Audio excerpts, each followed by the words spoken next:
అది మాత్రం అటెంప్ట్ అనేది సక్సెస్ఫుల్ అటెంప్ట్ అని చెప్తా. కార్తిక్ ఘట్టంనేని గారు యూ రాక్డ్ ఇట్ అంతే, అంతకు మించి నేను ఇంకేం మాట్లాడను. అండ్ స్టోరీ స్టార్ట్ అవుతూనే ప్రభాస్ గారి వాయిస్ ఓవర్తో బేస్ వాయిస్తో మనకి స్టార్ట్ అవుతుంది. ఆ హిస్టరీని మనకి ఇంట్రడక్షన్ చేస్తారు కాబట్టి అక్కడ నుంచే మనం సినిమాలో ఇన్వాల్వ్ అయిపోతాము. మేబీ ఒక నెగిటివ్ ఏంటి అంటే సినిమా మాస్ జనాలకు కొంచెం ల్యాగ్ అనిపించచ్చు, బట్ అది ల్యాగ్ కాదు. స్టోరీ అనేది మెల్లగా వెళ్తుంది, నరేషన్ స్లో ఉండే అంతే తప్ప అది ల్యాగ్ మాత్రం కాదు. అన్న విఎఫ్ఎక్స్ ఎంత బ్యూటిఫుల్ విఎఫ్ఎక్స్ అన్న. సినిమా చూసి విఎఫ్ఎక్స్ ఇంత ఇలా ఉండాలి రాబోయ్, ఇంత సాటిస్ఫాక్టరీగా ఉండాలి విఎఫ్ఎక్స్ అనిపిస్తుంది అన్న సినిమా చూస్తే. మనం ఆల్రెడీ ట్రైలర్లో చూసాం పక్షి సీన్, వేరే సీన్లు అన్నీ కూడా చూసాం. అవి జస్ట్ శాంపిల్స్ మాత్రమే. యాక్షన్ సీక్వెన్సెస్ దగ్గర కానివ్వండి, ఆ బ్లాక్ స్వాడ్ని చూపిస్తున్నప్పుడు కానివ్వండి, లేకపోతే తేజ సజ్జా గారి ఆయుధం మిరాయిని చూపిస్తున్నప్పుడు కానివ్వండి, ఎస్పెషల్లీ మైథలాజికల్ సీన్స్ మన రాముణ్ణి, హనుమంతుణ్ణి, అలానే వానర సేనని ఇలాంటివి చూపిస్తున్నప్పుడు, యానిమేషన్స్ చూపిస్తున్నప్పుడు, హిస్టరీలో కింగ్ అశోక కూడా ఉంటాడు.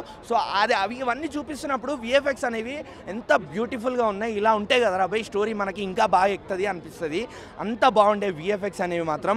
అండ్ ఇలాంటి స్టోరీ, ఇలాంటి స్క్రీన్ ప్లే మనం చూస్తున్నప్పుడు బీజిఎం అనేది చాలా ఇంపార్టెంట్. సాంగ్స్ కానివ్వండి, బీజిఎం కానివ్వండి అన్న టూ గుడ్.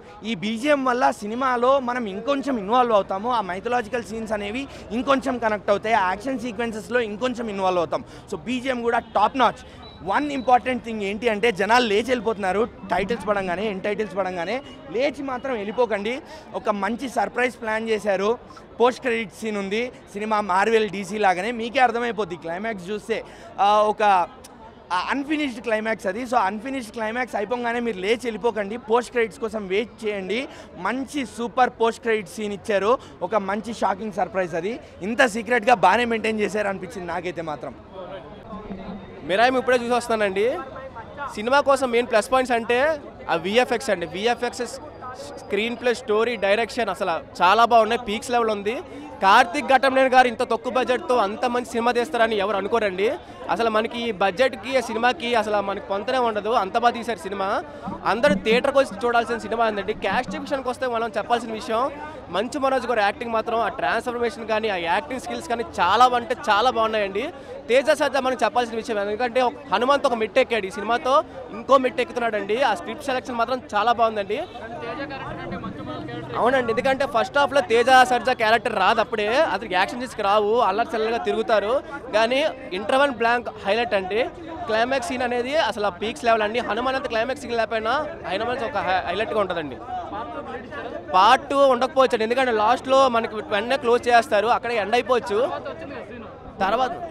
తర్వాత వచ్చిందంటే మనకు ఒక జలకల పెట్టాడు కానీ వస్తుందా లేదా అనేది తెలియదండి, తీయచ్చలేదు. మనోజ్ అన్న కంప్లీట్గా స్టీల్ ద షో. మనోజ్ అన్న సింగిల్ పెర్ఫార్మెన్స్ అది. అండ్ తేజ సజ్జా మనోజ్ అన్నని ఏమాత్రం తగ్గకుండానే తన పెర్ఫార్మెన్స్ ఉంది. రితికా నాయక్ పెర్ఫార్మెన్స్ బాగుంది, శ్రేయా శరణ్ గారు అండ్ జయరామ్ గారు, జగత్ బాబు గారు. సో ఎవరి పెర్ఫార్మెన్సెస్ వాళ్ళు వదిలిపోయాయి. అండ్ మనోజ్ బ్లాక్ స్వాడ్. నేను మనోజ్ అన్న మనోజ్లా చూడలేదు అసలు నేను ఎక్కడ కూడా. నేను మనోజ్ అన్న మహాబీర్ లామా 2.0 కింద చూసా, నాకు మనోజ్ అన్న కనపడలేదు అక్కడ కంప్లీట్గా.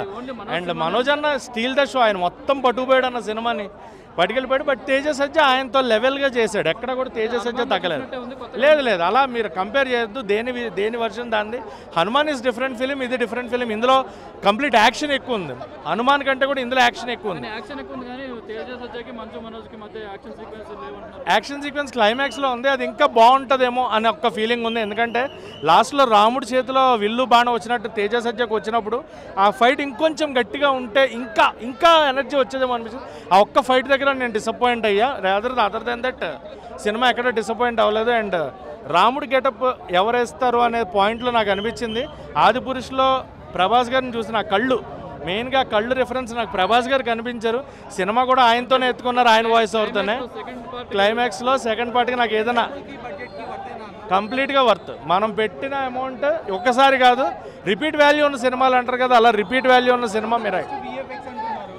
నిజంగా ఎక్కడ కూడా క్వాలిటీ వైజ్ ఎక్కడ కాంప్రమైజ్ అవ్వలేదు. విఎఫ్ఎక్స్ అలా బాగుంది. ఇట్స్ నాట్ లైక్ విఎఫ్ఎక్స్ అరే ఇది గ్రాఫిక్ అని తెలియట్లా, నిజంగా జరిగితే ఎలా ఉంటుంది అనే ఫీల్ అయితే తీసుకొచ్చారు. కార్తిక్ ఘట్టంనేని స్క్రీన్ ప్లే బాగుంది. అండ్ మెయిన్గా బీజిఎం గౌరహరి గారు, నాకు మళ్ళీ మరో కీరవాణి గారు, ఆ తర్వాత కీరవాణి గారి తర్వాత ఆ రేంజ్లో ఇలాంటి సినిమాలకు మ్యూజిక్ ఇవ్వాలంటే గౌరహరి గారు అనే ఫీల్ వచ్చింది. సో ఓవరాల్ సినిమా సూపర్ అన్న, ఎక్కడ కూడా సినిమా టాప్ అవుతుంది. రెండు హాఫ్లు బాగున్నాయి. నేను ఎక్కడ మొబైల్ పట్టుకోలేదు, నాకైతే చాలా ఇంట్రెస్ట్ అయ్యా. అండ్ వైబ్ సాంగ్ లేకపోవడం చాలా ప్లస్ పాయింట్ సినిమాకి. లేదు నాకు ఎక్కడ క్లైమాక్స్ కొంచెం ఎక్కువ డిసప్పాయింట్ కాదు, ఆ ఫైట్ ఇంకొంచెం గ్రాండ్గా ఉంటే బాగుండేదేమో అనే ఫీల్ వచ్చింది. అదర్ దాన్ దట్ రేటింగ్, ఇలాంటి సినిమాకి రేటింగ్ ఇచ్చి సినిమాని చంపనన్నా. రేటింగ్ ఏమన్నా ఏది ఎక్కడ రాలేదు, ఎక్కడ పార్టీ ఇచ్చారుగా. రాణా గారు ఉన్నారు గోల్డ్ మ్యాన్, రాణా గారు గోల్డ్ మ్యాన్గా చూపిస్తున్నారు. సో రాముడిగా మరి ప్రభాస్ గారిని ఏమన్నా అప్రోచ్ అవుతారా అనేది అయితే నాకు ఒక క్వశ్చన్ మార్క్ ఉంది. లేదు ప్రభాస్ అన్న నాకు ఆయన కళ్ళు అలాగే కనిపిస్తున్నాయి, నాకు ఆయనే కనబడతాడు రాముడు రూపం అంటే అనుకుంటున్నాను. నేనైతే అదే పెడితే బాగుంటుంది అనే ఫీల్ ఉంది. మరి చూడాలి వాళ్ళ ప్లాన్ ఏంటని. అంటే తేజ సజ్జయ్ మిరాయి 2 కూడా, బట్ వెనక బ్యాక్ ఎండ్లో ఫైట్ సీక్వెన్స్కి ప్రభాస్ అండ్ రాణా ఇది మనకి టగ్ ఆఫ్ వార్ అంటే అది ఉంటే బాగుంటుంది అనే ఫీల్ ఉంది. మంచు మనేజ్ ఇంతటితో ఎండ్ అయిపోయినట్టే. మరి మిరాయి 1కి ఆయన అయిపోయింది, మిరాయి 2కి రాణా గారు వస్తున్నారు. కంప్లీట్ షో స్టీలర్ మనోజ్ అన్న. అన్నీ బాగున్నాయి. అంటే మనకి సినిమాలో కొన్ని క్యారెక్టర్స్ ఎందుకు పెట్టారు, వీళ్ళు అవసరం అని అనిపిస్తుంది. అలాంటి ఒక్క క్యారెక్టర్ కూడా సినిమాలో లేదు. లేదు, ప్రతిదీ ఇంపార్టెంట్, అవి ఉండాలి అక్కడ, ఆ సిచ్యువేషన్ కావాలి. సో అంతే. అంటే ఒక కామెడీ జనరేట్ చేద్దాం అనుకున్నా, కామెడీ ఒక్కటే నాకు వర్కౌట్ అవ్వలేదు అనిపించింది. ఎందుకంటే ఇలాంటి సినిమాలు కామెడీ డీవియేట్ అవుతూ ఉంటాయి, ఆ కామెడీ డీవియేట్ అయ్యేలా లేదు, బట్ కామెడీ అంత అక్కర్లేదు అనే ఫీల్ అయితే వచ్చింది. ఖచ్చితంగా it is a good film for Teja Sajja. And 500 crore film కూడా అయిపోతుంది. ఎందుకంటే నార్త్ వాళ్ళు ఇలాంటి సినిమాలు బాగా ఆడించేస్తారు. సో నార్త్లోకి పక్కా బ్లాక్ బస్టర్, మనకే ఇది నెక్స్ట్ లెవెల్ సినిమా. మిరాయి అదొక మిరాకిల్ అన్న, మిరాయి కాదు అది ఒక మిరాకిల్. తెలుగు ఇండస్ట్రీలో బాక్స్ ఆఫీస్ రికార్డ్స్ బద్దలు కొడుతుంది. సినిమా మాత్రం కెవ్వుకేక. నేను ఒకటే చెప్తానా, ఇందులో చూపించిన విజువల్స్, ఇందులో చూపించిన గ్రాఫిక్స్ ఇంత మటుకైతే నేను ఏ సినిమాలో చూడలేదు. కార్తీక్ ఘట్టమనేని గారు మీకైతే నేను పెద్ద థ్యాంక్స్ చెప్పుకుంటున్నా. ఇట్లాంటి సినిమాలు మన తెలుగు ఇండస్ట్రీలో మీరు ఉన్నారంటే మాకు పెద్ద గర్వకారణం. కార్తీక్ ఘట్టమనేని గారు మన తెలుగు ఇండస్ట్రీలో మన డైరెక్టర్ ఉన్నాడంటే పెద్ద గర్వకారణం అది.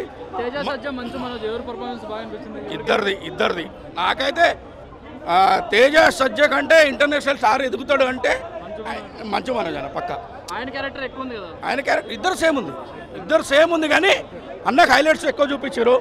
ఆయన స్టార్ కాదు, ఇంటర్నేషనల్ స్టార్ మనోజ్ అన్న.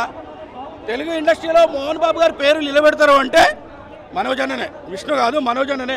మీరు ఇంట్లోకి వెళ్ళి గెంటేసినేమో కాళ్ళు మొక్కి మరీ తెచ్చుకోవాలి. ఇప్పుడు ఇంటికి కాళ్ళు మొక్కి మరీ తెచ్చుకోవాలి మనోజ్ అన్న ఇంటికి. మోహన్ బాబు గారికి నేను చెప్తున్నా అనా, మోహన్ బాబు గారికి ఒకటే చెప్తున్నా నేను, మంచి ఆని ముత్యాన్ని మీరు కోల్పోయినారు. ఒక డైమండ్, కోహినూరు డైమండ్ ఇట్లా తయారు చేసుకుంటూ ఉంటుందో ఇంటర్నేషనల్ స్టార్ ఆయన ఊహించిన సినిమాలు క్యారెక్టర్లు వస్తాయి ఆయనకు. యా ఎక్కడి నుంచో కర్ణాటక నుంచి, ముంబై నుంచి, ఆ నుంచి, ఈ నుంచి కాకుండా ఈయన పుట్టింది ఒక వజ్ర ఆయుధం మనోజన్న